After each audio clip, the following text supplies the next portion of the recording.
On November 4th, 2024, the Pentagon dropped a bombshell. North Korea sent up to 12,000 soldiers to help Russia in its war. But instead of turning things around for Putin, these troops are being thrown into the meat grinder. Putin is using Kim Jong-un's soldiers like cannon fodder, and thousands of them are already dead or injured.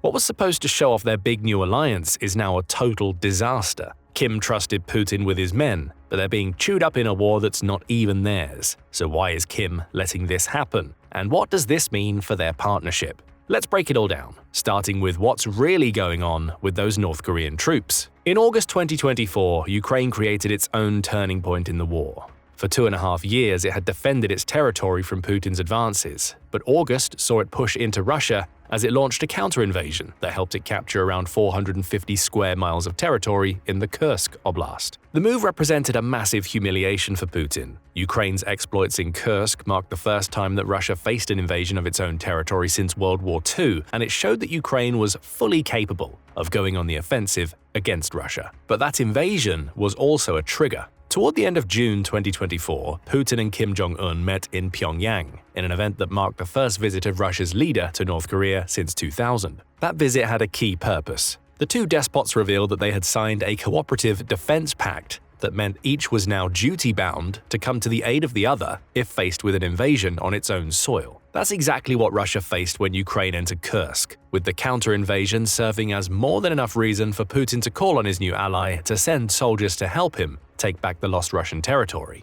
Kim duly responded in October and November 2024, sending over the 11,000 to 12,000 North Korean soldiers we mentioned previously. Right now, those soldiers are part of a 50,000-strong counteroffensive against Ukraine's position in Kursk that's designed to take the territory back and push Ukraine out of Russia. And it's here where we see the sacrifice. Scores of the soldiers that North Korea has given to Russia are dying in Kursk because Putin is happily sacrificing them to protect Russian soldiers. The evidence of that comes from Putin's human wave tactics. On December 27th, Politico reported on comments made by White House National Security spokesman John Kirby. While discussing Russia's attacks on Ukraine's energy grid, Kirby noted that Putin was using North Korean soldiers to launch massed dismounted assaults against Ukrainian positions in Kursk. The word dismounted is key here. It tells us that the North Korean soldiers are assaulting Ukrainian positions without tanks or armored vehicles. Instead, they're going in on foot, essentially blindly charging at Ukrainian fortifications in large groups. This approach makes the North Korean soldiers easy targets.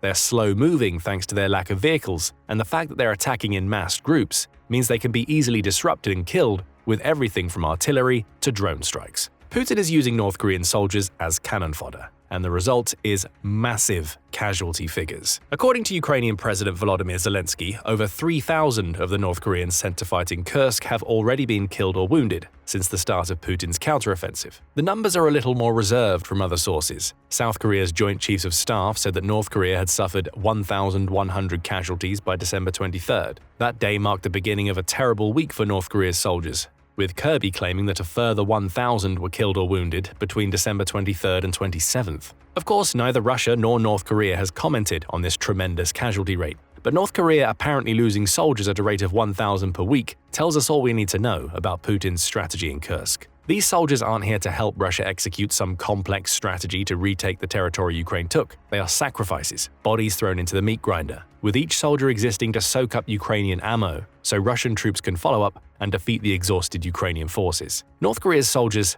are expendable in Putin's eyes. That's according to Zelensky, who says, "Their losses are significant, very significant. We see that neither the Russian military nor their North Korean overseers have any interest in ensuring the survival of these North Koreans. The situation is so bad for the North Korean troops that it appears their entire scenario is set up to make it impossible for Ukraine to capture any of them. There are instances in which they are executed by their own forces. Russians send them into assaults with minimal protection." These comments throw a new light on Putin's capacity to sacrifice North Korean soldiers. Russia's leader isn't losing these soldiers as a natural byproduct of his attempt to retake Kursk. Their deaths are part of the plan.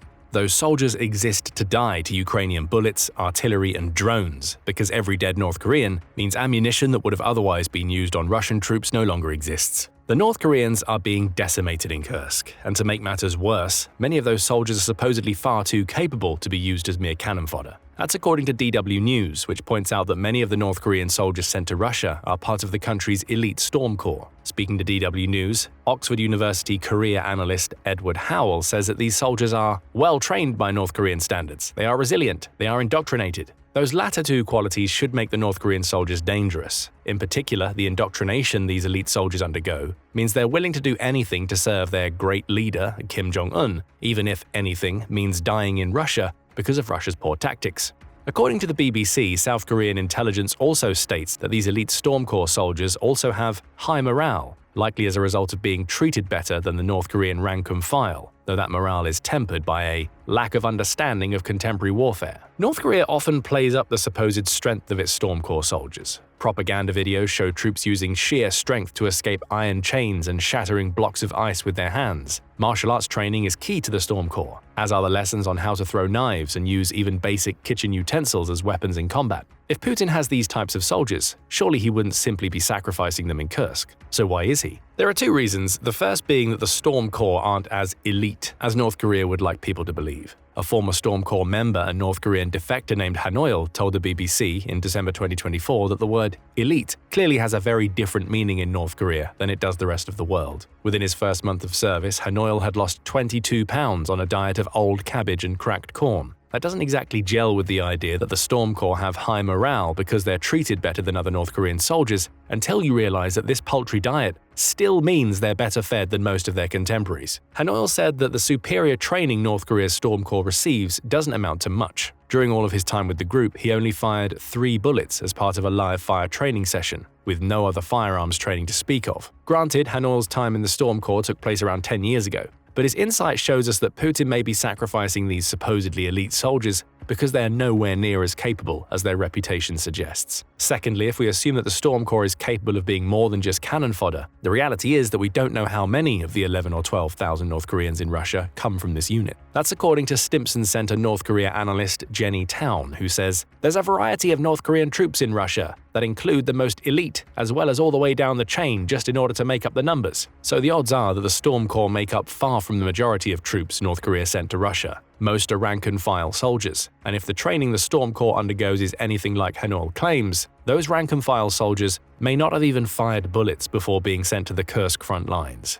Now we may be seeing why Kim's soldiers are being sacrificed in Kursk. It's clear that Putin doesn't care about these soldiers. As Zelensky says, Russia's leader views the North Koreans as expendable. But he may have that view because the soldiers he's received are so poorly trained that they're practically useless on the Kursk battlefield. The Storm Corps are malnourished and barely know how to use firearms, which suggests the regular North Korean soldiers are even worse. Those troops are getting decimated because Putin can find little else for them to do other than soak up ammunition in place of more competent Russian soldiers. It's a brutal approach to using the soldiers that Putin has gained from Russia's cooperative defense pact with North Korea, and it's an approach that brings us to another question. Why is North Korea allowing these sacrifices to happen? After all, if the Storm Corps is supposed to be the elite of the North Korean military, it surely can't reflect well on Kim to see so many of those soldiers dying in Kursk. Plus, each lost soldier exerts an obvious cost on North Korea's military, especially when it's supposedly the best of the best who are being lost. Part of the reason Kim allows all of this to happen comes down to the Cooperative Defense Pact.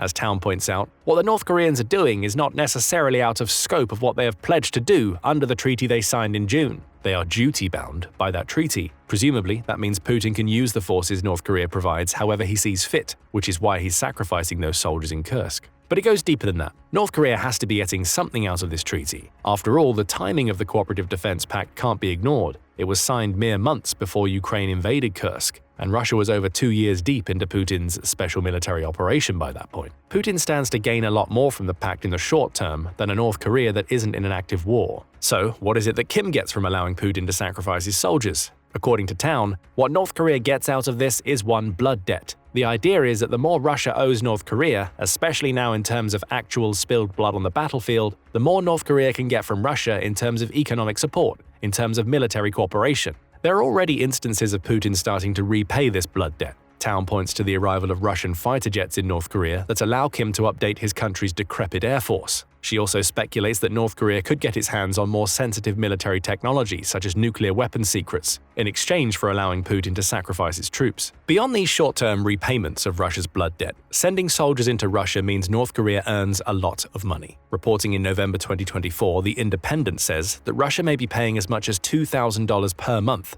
to each of the North Korean soldiers it's deployed in Kursk. Multiply that by 12,000 soldiers and you get $24 million per month. But here's the thing, most of that money will never land in the bank accounts of the North Korean troops fighting in Kursk. It won't even reach their families. Rather, up to 95% of the money Russia is paying these soldiers ends up going to the North Korean state. In other words, Kim stands to make $22.8 million from allowing Putin to sacrifice so many of North Korea's soldiers in Kursk. Thus, Kim enjoys a pair of benefits from sending his soldiers to Russia. In other words, Kim stands to make millions of dollars from allowing Putin to sacrifice so many of North Korea's soldiers in Kursk. Thus, Kim enjoys a pair of benefits from sending his soldiers to Russia. He gains leverage over Putin, which he can use to obtain the military equipment and secrets we mentioned earlier. Plus, there's the obvious financial incentive. Assuming the 12,000 troops and $2,000 per month figures are accurate, North Korea's state coffers stand to receive over $273 million per year thanks to Putin's use of North Korean soldiers. That's assuming the soldiers last for 12 months. They won't, and many haven't even made it past the 2-month mark. But this financial incentive could lead Kim to sending even more of his soldiers to Russia, without any care over what might happen to them because he's getting paid indirectly via their wages.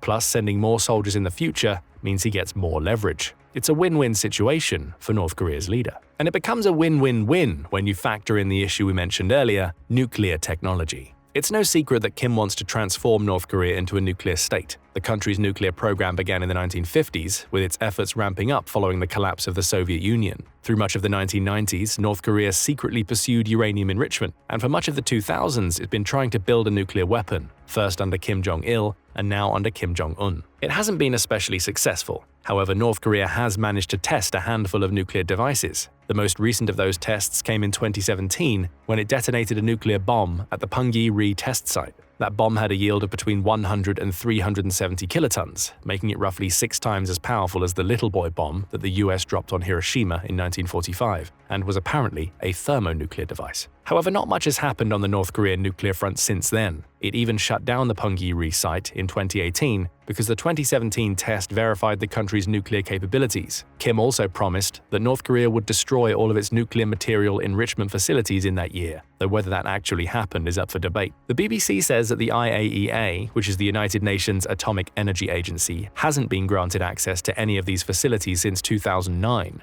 The IAEA also says that satellite imagery shows that North Korea has restarted at least one reactor it used to make weapons-grade plutonium in the past. It appears Kim still has nuclear ambitions, and that throws North Korea's cooperative defense pact with Russia into a whole new light. Speaking to DW News, Edward Howell says, "We know that Kim Jong-un wants advanced missile technology and advanced military technology. We knew this even before the relationship with Russia heightened. Enhancing North Korea's nuclear capabilities may be Kim's primary goal here. After all, Russia knows how to build nuclear weapons. It has thousands of them stockpiled. Perhaps Kim is willing to allow Putin to sacrifice his soldiers in Kursk, even if the decimation of those troops makes North Korea's military look bad. Perhaps he believes he could get his hands on the types of weapons he's always wanted." For Russia, sacrificing North Korean soldiers means it can soak up Ukrainian ammunition without losing its own troops. To North Korea, Putin's meat grinder could be a necessary sacrifice Kim is willing to make to become a nuclear power, a terrifying prospect for the rest of the world. Though he often throws around nuclear threats, Putin at least seems to recognize that Russia launching a nuclear missile would lead to retaliation and potential global annihilation. Putin can be somewhat controlled because he understands these consequences. Can we say the same for an ideologue like Kim Jong-un, who is so anti-West that he may see it as a point of pride to strike with a nuclear attack? It's hard to say. What we do know is that Kim is likely happy to keep allowing Putin to sacrifice North Korea's soldiers if it brings him closer to getting his hands on nuclear weapons. That's according to Howell, who believes there is little chance of North Korea's leader choosing to withdraw his soldiers from Kursk. Kim Jong-un wants recognition of North Korea as a de facto nuclear-armed state, Howell tells DW News. One way of doing that is to show that he's going all in with respect to the Russian war against Ukraine by not only sending ballistic missiles, not only artillery shells, but crucially, manpower. He is likely to continue doing so. Of course, it helps that the North Korean state will also be receiving about 90 to 95% of the $2,000 per month paid to every soldier it sends. So we're left with a final question. Will Putin continue to sacrifice North Koreans in Kursk? The simple answer appears to be yes. He has no reason not to. Kim Jong-un isn't going to stop him because North Korea stands to gain more leverage for every soldier lost inside Russia. It can use that leverage to get new weapons, more money, and if all goes according to Kim's plans, nuclear weapons. For Putin, that may seem like a fair trade if it means he gets to use non-Russian soldiers as cannon fodder while kicking Ukraine out of Kursk. Russia's president gets to position himself as a strong man once more to his people, which enhances his control within Russia. The problem for Putin is that his willingness to sacrifice North Korean soldiers means he's running up a debt he may be unwilling to pay.